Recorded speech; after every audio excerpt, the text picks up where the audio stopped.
Hello friends, मैं हूं अर्जुन। आज की इस वीडियो में बात करेंगे हम रैपिड स्केच के बारे में।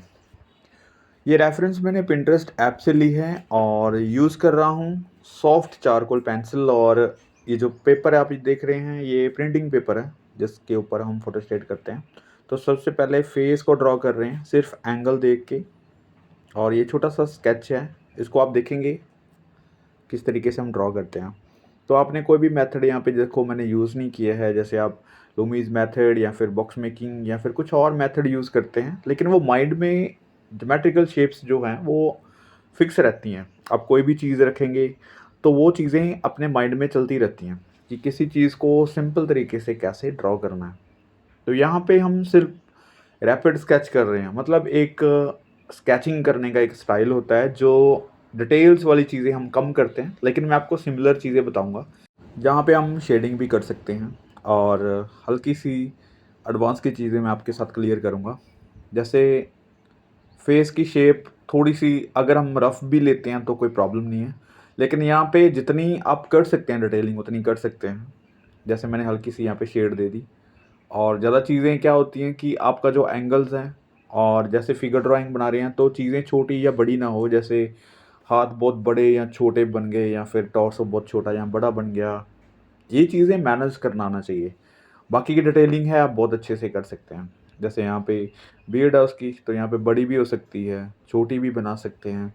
करैक्टर कोई भी हो सकता है, लेकिन हैंडल करने के लिए कुछ इंपॉर्टेंट चीज़ें होती है। जैसे स्कल की स्टडी करेंगे तो बिल्कुल सेम ही रहेगी हर एक की, ठीक है, उसका साइज़ बड़ा या छोटा नहीं होगा। हाँ, इसका जैसे हेड है तो इसने अगर पगड़ी किसी टाइप की बांधी होगी तो बड़ी या छोटी हो सकती है, ठीक है। मूंछें बहुत बड़ी या छोटी हो सकती है। चीज़ें अलग अलग कब होती है, जब हम किसी करैक्टर में डालते हैं, ये सोचने वाली चीज़ होती है। आपको अगर कोई लगे कि बहुत बड़ी पगड़ी बांध के कोई खड़ा हुआ है तो आपको बॉडी छोटी लगेगी, शोल्डर छोटे लगेंगे, ठीक है, क्योंकि पगड़ी बहुत बड़ी है। लेकिन अगर आप उसको एक बैलेंस करने वाली चीज़ देखेंगे तो उसका फेस के ऊपर फोकस रहेगा कि फेस कितना बड़ा है। तो हम एक जो बॉडी का स्ट्रक्चर है, बॉडी का एक ढांचा बना हुआ हमारा, एक स्कल स्टडी होगी, टॉर्सो की जो बोन्स होगी, मतलब सारी चीज़ों को वहाँ से लेके चलते हैं, राइट। जैसे ये कपड़े के फोल्ड है तो काफ़ी फूले हुए हैं, यहाँ पे एक ढोलक के जो बंधी हुई है एक डोर, वो चीज़ है, ठीक है। यहाँ पे शेड आ गई। अब ये शोल्डर या इसका जो बाइसेप ट्राइसेप हम बात करते हैं तो इतना बड़ा तो नहीं होगा, ये कपड़े का फोल्ड है, ठीक है। यहाँ पे ढोलक का एक साइड आ गई, राइट। तो उन चीज़ों को आपने देखना है, जैसे फेस के इस साइड ये चीज़ आ रही है। अब अगर मैं बहुत सिंपल तरीके से अगर बात करूँगा तो यहाँ पे इसको सिलिंड्रिकल शेप में ले सकते हैं, ठीक है। किसी भी चीज़ को अगर हम बनाते हैं, यहाँ पे देखो ये वाला पॉइंट देखो, अभी फॉर शॉर्टनिंग में है इसकी बाजू, ठीक है, यहाँ पे आ रही है। तो बहुत आराम से आपने पेंसिल को फ्लो में चलाना है। यहाँ पे देखेंगे, अब मैं स्ट्रेट लाइन नहीं दे रहा हूँ। जैसे ये वाला पॉइंट है यहाँ पे रखा हुआ हैंड उसका, ठीक है। हैंड को फॉर शॉर्टनिंग के तरीके से देख रहे हैं, फिंगर्स कहाँ पे आ रही हैं, किस साइड आ रही हैं, ठीक है। अगर मैं आपको इसको साइड पे बना के दिखाता हूँ, पहले मैं यहाँ पे एक हल्का सा ड्रॉ कर लेता हूँ। ये शेप कैसे भी बन सकती है, ढोलक के ऊपर हाथ रखेंगे, ये फिंगर्स पास पास हो सकती हैं, दूर हो सकती हैं, ठीक है। तो इनमें सिर्फ एक बैलेंस देखना है आपने कि किस तरीके से हमने स्टेबल करना है चीज़ों को। अगर मैं यहाँ पे फिंगर्स बनाऊंगा कुछ इस तरीके से बन सकती हैं, ठीक है। फोल्ड हो सकती हैं क्योंकि ये गलाई में है तो इसको फोल्ड में रख सकते हैं, राइट। तो ये चीज़ें अगर मैं इस साइड देखता हूँ हथेली को, तो ये फोर शॉर्टनिंग वाला पॉइंट आ जाता है, जैसे उसकी फिंगर्स दूर है। यहाँ पे मैं आपको क्लियर करके बताता हूँ। जैसे ये अंगूठा हो गया। आप जब भी स्केच बनाते हैं तो साइड पे कर सकते हैं ऐसे स्टडी, जैसे मैं बता रहा हूँ। ये फिंगर्स है तो ऐसे मूवमेंट उसकी हो सकती है, ऐसे भी बन सकता है क्योंकि ढोलक के ऊपर रखा हुआ है, ठीक है। तो ये फॉर शॉर्टनिंग में आ रही है चीज़। उसके बाद ये बाजू बन गई। अगर मैं इसकी ज्योमेट्रिकल शेप बनाता हूँ तो कुछ इस तरीके से आप बॉक्स बना सकते हैं। फिर यहाँ पे अंगूठा आ गया आपका बाहर की तरफ, फिर उसका एंगल आप देख सकते हैं। ऐसे ज्योमेट्रिकल शेप अगर हम सोचते हैं तो फिंगर्स को कुछ इस तरीके से बनाना है जैसे सिलेंड्रिकल शेप्स होती हैं। तो आपको पता चल जाएगा ये फोर शॉर्टनिंग में किस तरीके से बनती है। अब ये वाला हैंड है तो काफ़ी फोर शॉर्टनिंग में हल्का सा वहाँ पे दिख रहा है, तो इसको भी उसी चीज़ में कन्वर्ट करना है दूसरी वाली साइड, ठीक है। तो ज़्यादा घबराने वाली कोई चीज़ नहीं है। जब भी आप हैंड्स की स्टडी करने हैं, लेग्स की स्टडी करनी है, तो साइड पे इस तरीके से उसको समझना है।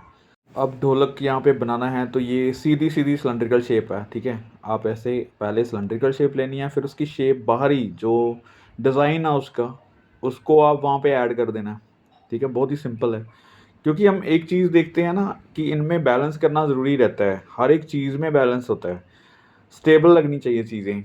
और जब हम ज्योमेट्रिकल शेप को गलत कर लेते हैं, फिर बाद में उसकी शेप भी गलत होने लगती है। अब ये अगर सिलेंड्रिकल शेप में सीधा रखता है, इसका हल्का सा फोरशॉर्टनिंग में रखते हैं, ठीक है, तो उसके बाद इसकी जो डिज़ाइनिंग है वो हम कैसे भी कर सकते हैं। जैसे ये डोरियाँ बांधी हुई हैं, तो ऐसे कितनी भी हो सकती हैं, 2 4 5 10, और इसको लगना चाहिए कि ये फोरशॉर्टनिंग में है और किस साइड जा रहा है, ठीक है। अब यहाँ पे इसकी हल्की सी शेडो है, और यहाँ पे अभी लेग्स नीचे की तरफ है, और ये वाला पॉइंट शेडो में हो गया। मैं ये चीज़ें समझा रहा हूँ आपको कि जो इम्पोर्टेंट चीज़ें हैं, जो हम छोड़ नहीं सकते, ठीक है, जो हमारी बहुत हेल्प करती हैं चीज़ें, वही मैं आपको समझाने की कोशिश कर रहा हूँ। यहाँ पे देखो लेग्स नीचे की तरफ, ठीक है, और यहाँ से टॉर्सो वाला पॉइंट ख़त्म होता है, तो ये कपड़े बन जाते हैं। मेरे माइंड में वो फोरशॉर्टनिंग वाली चीज़ें या फिर ज्योमेट्रिकल शेप या टॉर्सो कितना है, इसका थाई वाला पॉइंट कितना आएगा, वो चीज़ें बेसिक घूम रही हैं माइंड में, ठीक है। आप उसकी स्टडी पहले करेंगे तो आपको काफ़ी आसानी रहेगी इन चीज़ों में समझने में। क्योंकि जो एक बॉडी किसी कपड़े में लपेटी हुई है, किसी कपड़े के अंदर है, फ़ोल्ड्स बन रहे हैं, बॉडी तो यहाँ पे दिख नहीं रही, लेकिन जो मेन पार्ट्स हैं बॉडी के, वो हमें माइंड में रखने होंगे। उनकी शेप की, जेस्चर पॉइंट्स की नॉलेज होनी चाहिए। मैंने काफ़ी बेसिक एनाटॉमी के बारे में वीडियोस डाली हैं, आप देखेंगे चैनल पे मिल जाएंगी, और उससे आपको पता चलता है कि हम किस तरीके से कोई कपड़े ऊपर रख सकते हैं, उसके फोल्ड कैसे बन सकते हैं। तो छोटी छोटी चीज़ों को माइंड में रखना है, तो स्टडी में ज़्यादा बेहतर, स्केचिंग में अच्छी इम्प्रूवमेंट आ सकती है। जैसे ये बिल्कुल बेसिक है नीचे, राइट। एक और ड्राई करते हैं, जैसे ये मैंने रेफरेंस लिया, ये एक ही फ़ोटो थी लेकिन मैंने अलग अलग कर ली उसको, क्योंकि अगर हम एक फिगर को समझ लेते हैं अच्छे से, फिर दूसरी फिगर को ऐड करना काफ़ी इजी हो जाता है। मैं धीरे धीरे लेवल को अप कर रहा हूँ, क्योंकि जो पिछली वीडियोस हैं काफ़ी बेसिक पॉइंट्स पे हैं, और धीरे धीरे हम इसको अप लेवल पे लेके जा रहे हैं, ठीक है। तो नेक्स्ट वीडियो और अप लेवल पे बात करेंगे। बिल्कुल सिंपल, ऐसे ही जैसे आपने पिछला स्केचअप बनाया है वैसे ही एंगल्स को देखना है। इसमें थोड़ा सा मैं आपको बोल्ड करके बताऊंगा कि किस तरीके से और ज़्यादा इम्प्रूवमेंट करते हैं स्केचिंग में। अभी देखो नोज़, लिप्स, ये पॉइंट्स वही हैं, फोरहेड, नोज़, लिप्स, जैसे हम सेम सेम स्पेस रखते हैं वही चीज़ें हैं। और उसी चीज़ को आप देखेंगे स्टडी करके, बड़े आराम से बन जाएगा फेस साइड, काफ़ी इजी होता है। और यहाँ पे देखो काफ़ी शेडो है, शेडो में हेयर्स वगैरह कुछ नहीं दिख रहे, वहाँ पे हम हल्का सा एजेस बना सकते हैं, हेयर्स को दर्शा सकते हैं। डार्क लाइन दे रही है मैंने, और जो आपकी लाइनिंग है वो काफ़ी इम्प्रूवमेंट दिखाती है आपकी स्केचिंग में।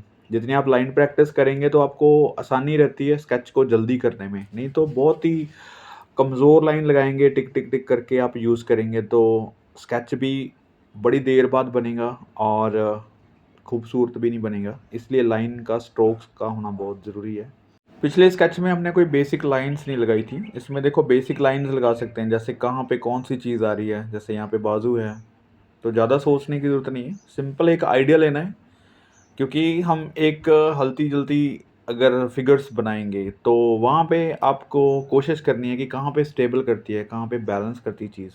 यहाँ पे स्टिल है तो आप हिलता जुलता बनाएंगे तो हाथ ऊपर की तरफ हो गया, कभी नीचे की तरफ हो गया, किसी चीज़ को पकड़ाते हुए या बात करते हुए हम कैसे बना सकते हैं, तो वो चीज़ें इंपॉर्टेंट है। लेकिन यहाँ पे देखो लाइंस में कर्व दे के लगा रहा हूँ सारी, क्योंकि फोल्ड्स हैं तो फोल्ड को हम एक एक चीज़ को देख के नहीं बनाना, आपको फ्लो में ऐसी चीज़ें ड्रॉ करनी है जो फोल्ड लगे, दिखने में उसका इंप्रेशन आए, ठीक है। इसी को हम एक सिंपल स्केच बोल सकते हैं। बाकी की चीज़ें जो डिटेल वाली होती हैं उसको धीरे धीरे आप आराम से करें, ज़्यादा डिटेल करने की ज़रूरत नहीं है। जैसे ये फोल्ड्स हैं तो मैं हल्का सा इंप्रेशन ही दे रहा हूँ, इसको ज़्यादा क्लियर नहीं कर रहा हूँ। शेडिंग वाले मामले में आप देखेंगे ज़्यादा डार्क वाली चीज़ें हैं तो वहाँ पे या फिर दो पार्ट में डिसाइड कर लें कि एक लाइट वाला पॉइंट है, एक हल्का सा डार्क वाला पॉइंट है। डिटेलिंग में जब जाएंगे तो थोड़ी सी डार्क लाइन हम वहाँ पे यूज़ करते हैं जो एक्स्ट्रा डार्क में आ जाती है, ठीक है। तो अभी देखो यहाँ पे पैर उसके नीचे की तरफ जाते हैं, लेकिन उसने जो कपड़े बांधे हुए हैं, उसके कुछ फोल्ड हैं, उसका कुछ डिज़ाइन बन रहा है। फोल्ड्स में सबसे ज़्यादा ज़रूरी चीज़ ये होती है कि आपका इंप्रेशन देना बहुत ज़रूरी है। जो लाइंस मेन फोल्ड दिखा रही है वहाँ पे स्ट्रोक्स देने हैं। आपकी अगर सीधी सीधी लाइन चलेगी, स्ट्रोक में चलेगी, तो आपको हार्ड फोल्ड लगेंगे, ठीक है। यहाँ पे देखो, जैसे मैंने पेंसिल को घुमा के यूज़ किया है तो आपको फोल्ड का एक फ्लो नज़र आएगा, ठीक है। तो इस चीज़ को आपने थोड़ा सा कवर करना है, पेंसिल की प्रैक्टिस रखनी है। यहाँ पे पैर हैं, जूते बनाने हैं उसके, और इस ढंग से अभी देखो आपको थोड़ा सा इंप्रेशन का पता चल रहा होगा। दूसरी जो लेग्स है वहाँ पे नहीं दिख रही है, बहुत ही हल्के से, क्योंकि ऊपर उसके फोल्ड आ गए हैं, उसका भी इंप्रेशन थोड़ा सा दिखाएंगे। यहाँ पे ये वाले फोल्ड्स हैं, कुछ यहाँ पे पैर दिखा देते हैं हल्का सा, ठीक है, इस तरीके से। क्योंकि चीज़ों को हमने दिखाना है, वहाँ पे नहीं दिख रहा तो हम समझ सकते हैं कि कैसे पैर हो सकता है, किस ढंग से उसको बना सकते हैं। ये वाला पॉइंट्स देखो, अभी यहाँ पे कुछ फोल्ड हैं तो उनको हम स्ट्रेट लाइन में नहीं दिखा सकते, कर्व देनी है, लाइंस को देखना है। यहाँ पे कुछ उसने बांधा हुआ है ऊपर की तरफ, लोई या कंबली या कुछ भी, तो उसको ऐसे हल्की सी शेडिंग करके बनाना है ताकि वो उसका जो कपड़े हैं पहने हुए उनसे थोड़ा सा अलग लगे। ये एक रैपिड स्केच से थोड़ा सा एडवांस वाला लेवल हो जाता है, क्योंकि हम रैपिड स्केच में बिल्कुल ही रफ स्केचिंग करते हैं।